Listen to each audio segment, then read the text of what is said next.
Bíblia é algo assim incrível, porque é a minha paixão, né? Cada um tem uma paixão. E quando você fala da Bíblia e fala de esperança usando 2 rodas, ou 3 rodas, ou 4 rodas, melhor ainda, né? Veja, Jesus disse, um texto aqui de Mateus 28, ele falou assim, ó, ide por todo o mundo e fazei discípulos de todas as nações, batizando-os em nome do Pai, e do Filho e do Espírito Santo, ensinando-os a guardar todas as coisas que eu vos tenho ordenado, e eis que eu estou convosco todos os dias até a consumação dos séculos. Mateus 28, de 19 a 20.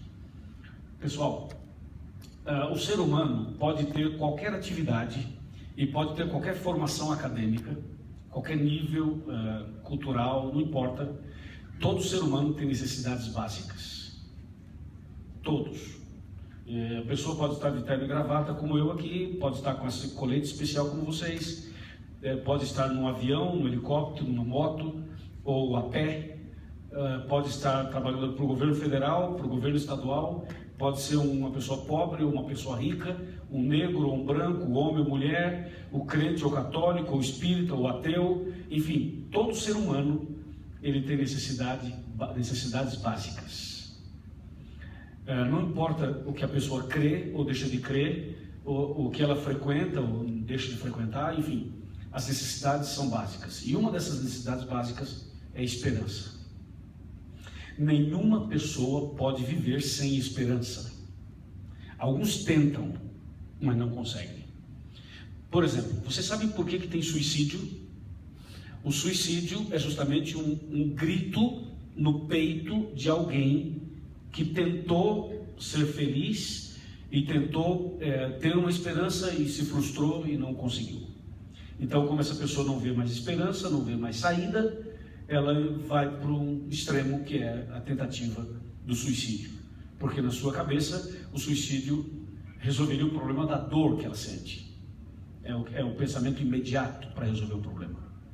Mas o fato é que as pessoas não podem viver sem esperança. E a esperança não está relacionada aos bens materiais. Não tem mais esperança quem tem dinheiro, ou menos esperança quem não tem. Para vocês terem uma ideia, a Suíça é um dos países mais ricos do mundo e um dos lugares mais extraordinários para se viver, a Suíça. E a Suíça é um dos países que tem o maior índice de suicídio do mundo. Se você analisar a renda per capita das pessoas, se você analisar o estilo de vida das pessoas, os bens materiais que elas possuem, nós aqui no Brasil não conseguimos mensurar e não conseguimos imaginar como é viver com tudo que eles têm lá. A gente vai nos Estados Unidos e a gente já vê que a vida americana já é uma vida mais regalada que a vida brasileira. Mas a Suíça é muito mais. Você vai ao Canadá, você vê um nível também extraordinário. Então você olha para aquelas pessoas e a gente pensa assim, poxa, eu queria ter essa vida que esses camaradas têm. Só que na verdade, às vezes a pessoa tem o dinheiro, tem os bens materiais, tem o suporte humano e físico, palpável, mas às vezes ela não tem o mais importante, que é a esperança.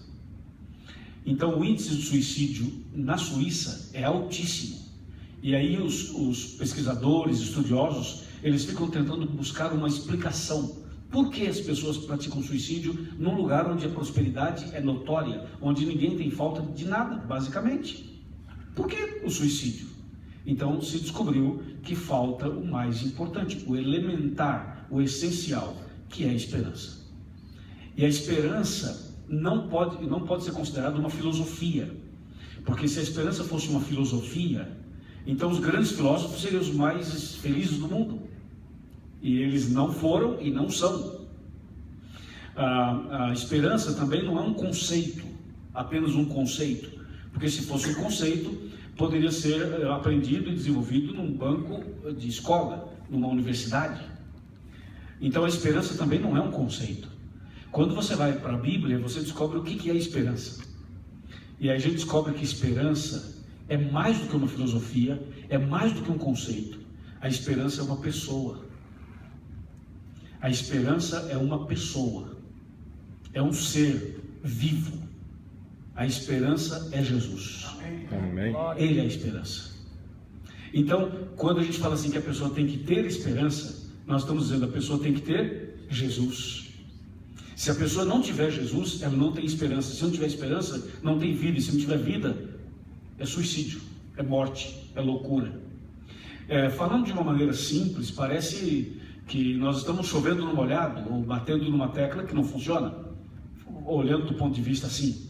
Mas se você olhar do ponto de vista bíblico e sociológico da sociedade, a visão da sociedade, você vai ver que essa é realmente a maior necessidade das pessoas.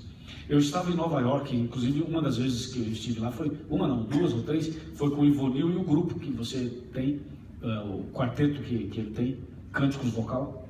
E uma dessas vezes nós encontramos uma pessoa que era gerente de um banco em Nova York e que estava numa situação muito difícil e que tentou o suicídio algumas vezes. Ele conhece a pessoa, eu e ele conhecemos.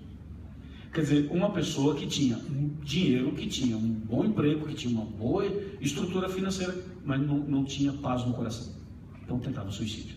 Por aí a importância da esperança. E qual é o propósito desse ministério de vocês? É levar esperança. E já dizia Santo Agostinho, não somente ele, como outros famosos da Igreja Católica, eles diziam assim, pelo menos uns 3 diziam assim: é dando que se recebe. Quer dizer, essa frase que é atribuída a 2 ou 3, na verdade, se você for analisar essa frase, é uma frase bíblica. Porque quando você faz para o outro, quando você partilha o que você tem, o maior beneficiário é você mesmo.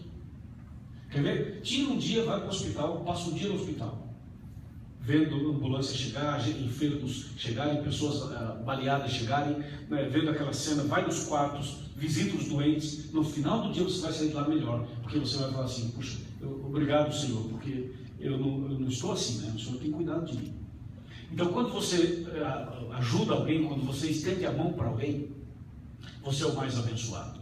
Você é o mais retribuição maior para você. Você é mais enriquecido com isso.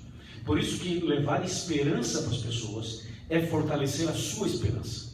Falar de paz para as pessoas é fortalecer a sua paz. Falar de Deus para as pessoas é ter mais Deus para você. Fazer alguma coisa em favor de alguém é fazer em favor de você mesmo. Então eu dizia que o ser humano tem necessidades básicas. Uma delas é a esperança, a outra é a paz. É a paz. São as duas coisas mais essenciais na vida humana: a paz e a esperança, ou a esperança e a paz.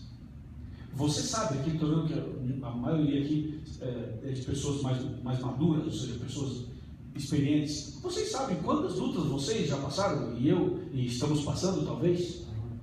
E quantos momentos difíceis à noite, ou com a família, ou você mesmo, ou com a esposa, ou com o marido, ou com um filho, ou uma filha, ou uma questão de saúde, ou uma questão de relacionamento, ou uma questão financeira, é ou não é?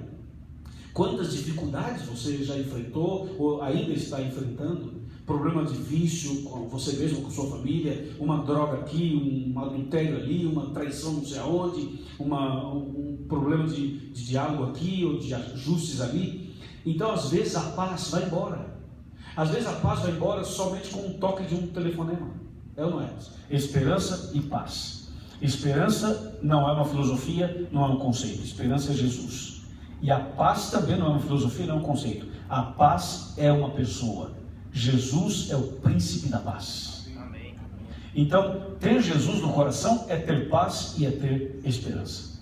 Quando você pega a sua moto, ou o nome que você quer dar, talvez de repente seja um outro, não seja uma moto exatamente, mas quando você sai de moto e você entrega um livro para uma pessoa, um livro, qualquer livro que fale de esperança, você não imagina, mas esse livro você está levando paz e esperança para as pessoas, e vocês estão mostrando que é possível fazer o que se faz, gostar de moto, viajar e tudo, sem ter que estar relacionado a outro tipo de práticas, de vícios, não é?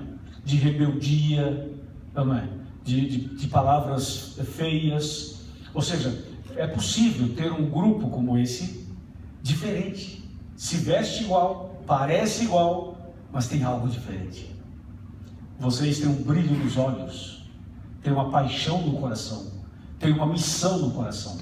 E essa é a missão que eu li de Mateus 28, de ir e levar o Evangelho para todas as pessoas. Que Deus abençoe vocês, que Deus abençoe todos nós. E eu queria que vocês se considerassem mais do que um motociclista. Eu queria que vocês se considerassem um evangelista. Evangelista é quem leva o Evangelho, ok? Quem leva o Evangelho. De alguma maneira, você está levando o Evangelho. Não precisa estar igual eu estou para levar o Evangelho. Você está contextualizado para atingir um público específico. E é isso aí. É isso aí. E são tribos, são segmentos. E nós precisamos ter pessoas em cada segmento para falar a língua das pessoas, para se misturar com elas e para levar esperança para elas.